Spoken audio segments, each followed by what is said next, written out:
भारत के दिल संविधानवा भीमाबाई के ललानवा।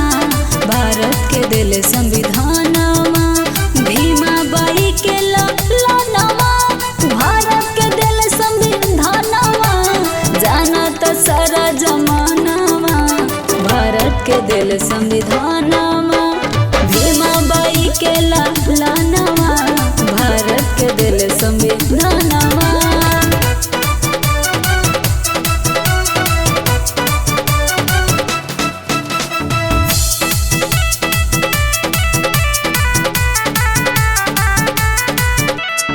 कलम के ताकत से दुनिया जानेला, यही से बाबा साहेब के मानेला।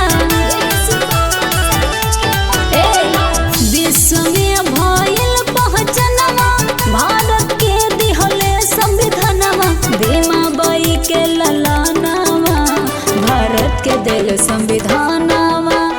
भीमाबाई के ललानवा भारत के दिल संविधानवा।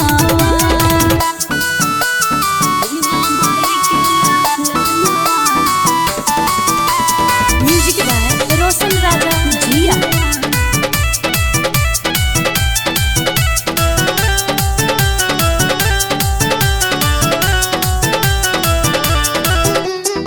सुबह सम भीमा के करिल पूजैया, गोल गुड़िया जे सिरवा झुकैया। हक अधिकार खजनवा भारत के दिहले संविधानवा। भीमाबाई के ललानवा भारत के दिल संविधानवा। भीमाबाई के ललानवा भारत के दिल संविधानवा।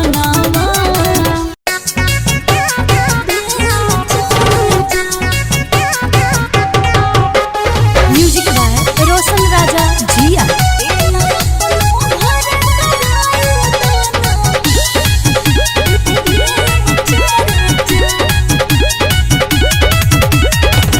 बाबा साहब जी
लागे त तोरा बुखार हो जाए।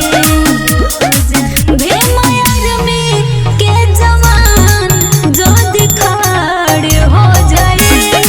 भीमयार में के जवान जो दिखाड़ हो जाए।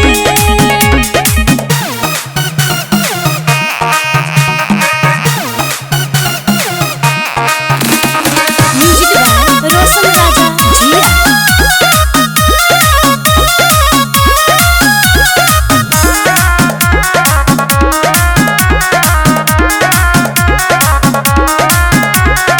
बहुजन के करन तंग हो न त तुर जाई अंग हो। जिंदगी बना दे झंड हो छोड़ब तो हो जाई जंग हो। प्रेम से हरदम रहेला विचार बाबा के पढ़ेला। जुलम ना तनिको सहेला सीधा सीना पवार करेला। गोलू गुड़िया मोरी है का जग